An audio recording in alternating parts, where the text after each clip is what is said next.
இங்க ஒரு சயின்டிஸ்ட் இங்க ஏலியனை ரொம்ப போட்டு தொல்லை பண்ணிக்கிட்டே இருக்காரு. நாளாக அவரோட தொல்லை ரொம்ப அதிகமாகிக்கிட்டே தான் இருக்கு. இதெல்லாம் இங்க வேலை பார்க்குற ஒரு பொண்ணு திருட்டுத்தனமா பார்த்துப்பப்ப அந்த ஏலியனுக்கு ஆறுதலாகவும் இருப்பா. அது மட்டும் இல்லாம கொஞ்சம் சாப்பாடும் எடுத்துட்டு போய் கொடுப்பா. இந்த உலகத்திலேயே அந்த ஏலியன் நம்புறது இந்த ஹீரோயினை மட்டும்தான். காலப்போக்கில் இது ரொம்ப அதிகமாகி கடைசியில் அந்த ஏலியனை கொல்றதுக்கே அவனுக்கு பிளான் பண்ண ஆரம்பிச்சிட்டானுங்க.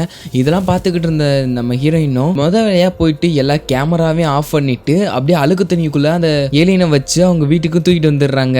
அது உயிர் வாழ்றதுக்கு தண்ணி ரொம்ப முக்கியமா இருக்கும். ஸோ அவரோட பாத் டப்லயே அதுக்கான எல்லா செட்டப்பும் பண்றாங்க. இவங்க வராது தெரிஞ்சா அவங்களுக்கு சந்தேகம் வந்துடும் சொல்லிட்டு இவங்க வேலைக்கும் போயிடுறாங்க. அன்னைக்கு அந்த ஏலியன் அதோட புத்தியை காட்ட ஆரம்பிக்குது. அவங்க வளர்த்துக்கிட்டு இருந்த பூனை இவங்களை பார்த்து சீரவும் அப்படியே அதை பார்த்து கடிச்சு முழுங்கிருது. இங்கிட்டு இவ ஹஸ்பண்ட் வந்துட்டு என்ன பண்றன்னு கேட்க வரையில அதை பார்த்துட்டு பயத்துல ஓடையில தள்ளி விட்டுருதா. அப்ப அதோட நகைப்பட்டு அவருக்கு கிழிச்சிருது, காயம் வந்துருது. வீட்டுக்கு வந்து இதெல்லாம் தெரிஞ்சதுக்கு அப்புறம் அவங்க கோவப்படாம அதுக்கு இருந்த அந்த அக்ரெசிவ் புரிஞ்சுக்கிட்டு இவங்க போயிட்டு அதை தேடி அதை வீட்டுக்கும் கூட்டிட்டு வராங்க. கூட்டு வந்ததுக்கு அப்புறம் அது பண்ண தப்ப அதுவே சரி பண்ணுது. எப்படின்னா அதுக்கு இருக்கிற ஹை ஹீலிங் ஃபேக்டர் வச்சு அந்த ஹஸ்பண்டோட தலையில கை வச்சோன்னு சொட்டையா இருக்கிற அந்த இடத்துல முடியுமே வளருது.